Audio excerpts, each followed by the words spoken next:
anchor, Josie Sabo.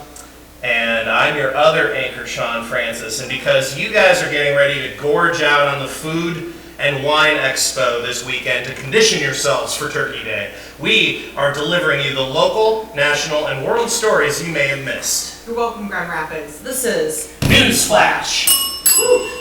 Our top story tonight. So there wasn't much on the ballot here last week in GR for Election Day. The Forest Hills GR and East GR public school bond proposals and the Kent District Library operating millage passed. Yeah! In Michigan as a whole, Democrats gained 2 mayoral races in the Detroit districts. Yeah! But that means that those people have to leave their position in the state legislature, which ends the Dem House majority and results in a 50-54 split. So I guess that could be messy moving forward. I don't know, maybe. The big news nationwide, though, Ohio became the 7th state to vote to approve constitutional protection of abortion as well. Yeah! Also legalizing recreational marijuana. So, does that mean Ohio is cool now? Of course not. But, I mean, if you're in a tight spot, it's still just a trip to Cedar Point. Speaking of, Cedar Fair just announced its plan to merge with Six Flags to take advantage of the former's name recognition and the latter's not being in Ohio status. The merger will also combine the 2 parks licensing of intellectual property of Peanuts, Looney Tunes, DC Comics, and this guy, forming an allegiance against every other theme park based on mice, lizards, and or animal abuse. One more. There we go. Only 1 year into its proposed 7-year plan to reverse effects of climate change, officials for Washtenaw County admitted they're already behind. Shocking. Such a progressive city as Ann Arbor, apparently they can fall back too. Actually solving climate change is hard, I guess. It doesn't help that it was designed by the same person in charge of every MDOT construction plan. The ERTS mechanic basically just lifted the hood and said, yeah, your shit's fucked up. The current plan is trying to eliminate emissions by at least 10%, which I gotta say, it's gonna be hard because college students just giggle whenever they hear the word emissions. Professional wrestling giant WWE is in talks with state gambling regulators to legalize betting on scripted match results. It might seem a little shady, but this opens up the potential betting for the Academy Awards, the Grammys, and whether Matthew McConaughey is going to take his shirt off in his next movie. Ooh, I wonder what the spread is on that. Actually, I do want to take a side bet on how long the Rumble is going to start. WWE is targeting Michigan, Colorado, and Indiana to start. They're most helpful for Michigan and Colorado because with cannabis being fully legal there, the population might be high enough to not realize they aren't watching the NFL. Those opposing the proposal are making sure to remove any chairs or folding tables from the room before discussions commence. Meanwhile, in local deer news, Norton Shores, it's Michigan, guys, sorry.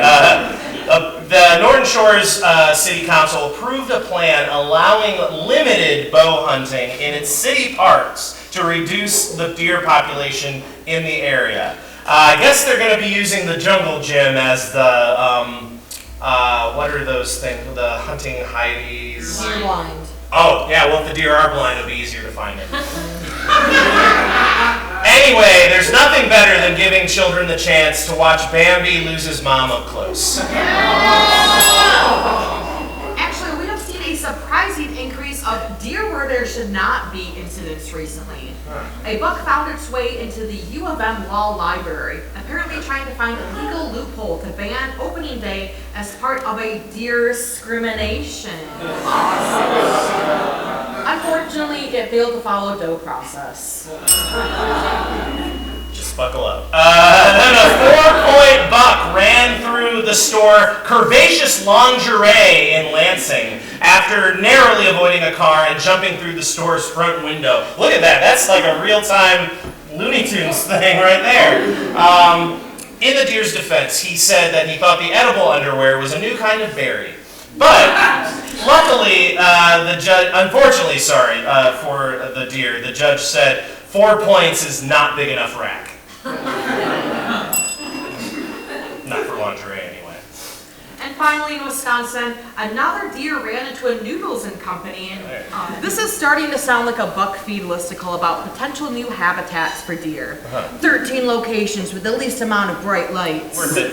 Whether you're shopping for lingerie, linguine, or a law degree, just remember, absence of deer makes the heart grow fonder.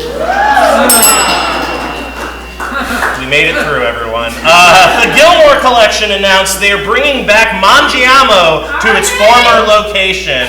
I know, right? Seems like not long ago that it turned into Paddock Place, and now it's turning back. So the restaurant's menu will bring back former Mangiamo favorites like the chicken piccata and the baseball meatball, although they will have to increase the width of the meatballs in accordance with new MLB regulations. So. They are even going to dust off the fettuccine in the back from 2017.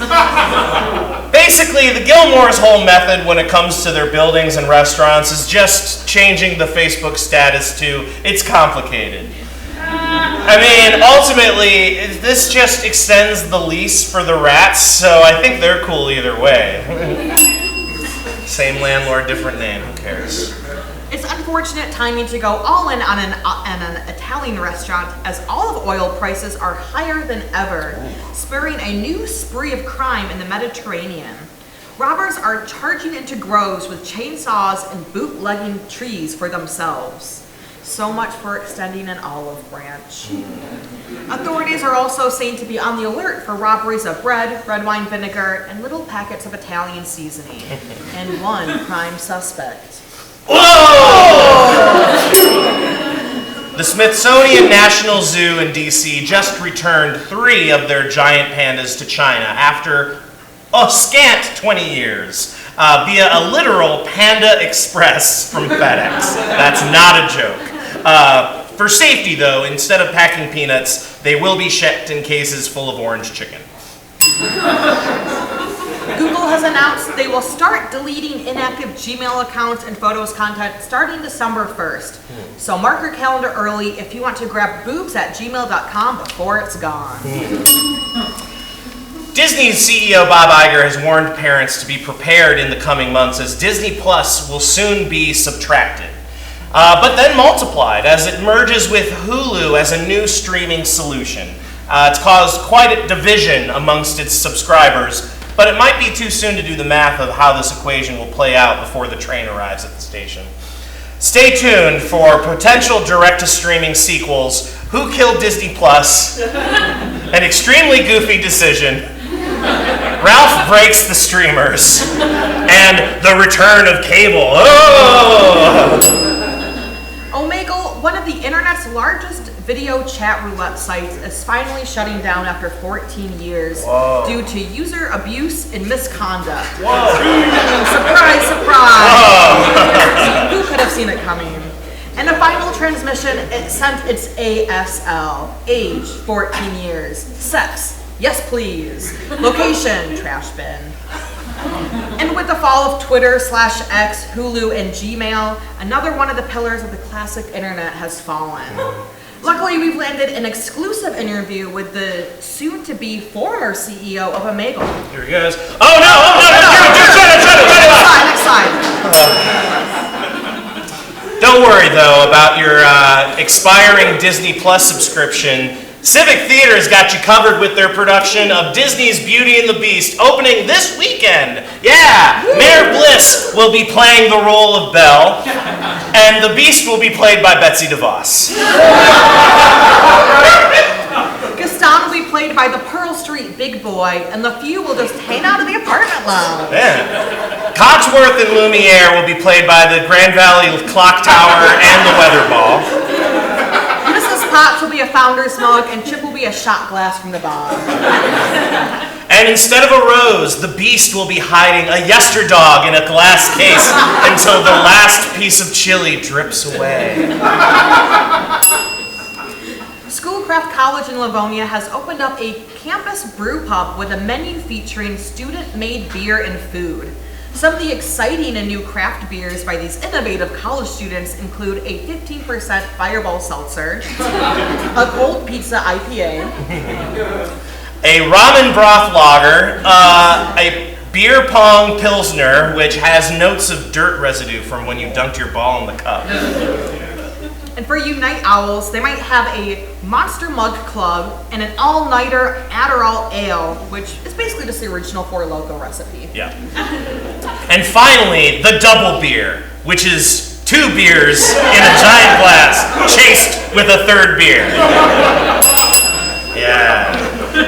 And great news, everyone. The SAG-AFTRA strike is now over. Oh, yeah. We're happy that the strike is finally over. We're so sad to be saying goodbye to our AI co-host, Sean Francis. Wait, what? AI Sean was created when the real Sean went on strike. Wait, what are you talking about, Josie? I'm the real Sean. What do you... Oh, no, of course not, Sean. You're a mechanical abomination that spits in the face of God. Wait, no, hold on. This has got to be a joke. No, there's no AI Sean. That's just a funny prank that Josie's playing on me, right? Yeah, I got one more story, I think, you guys, okay? So there's no AI and the actor strike. Wait, no, you guys, no! No, please! I have so much news to report!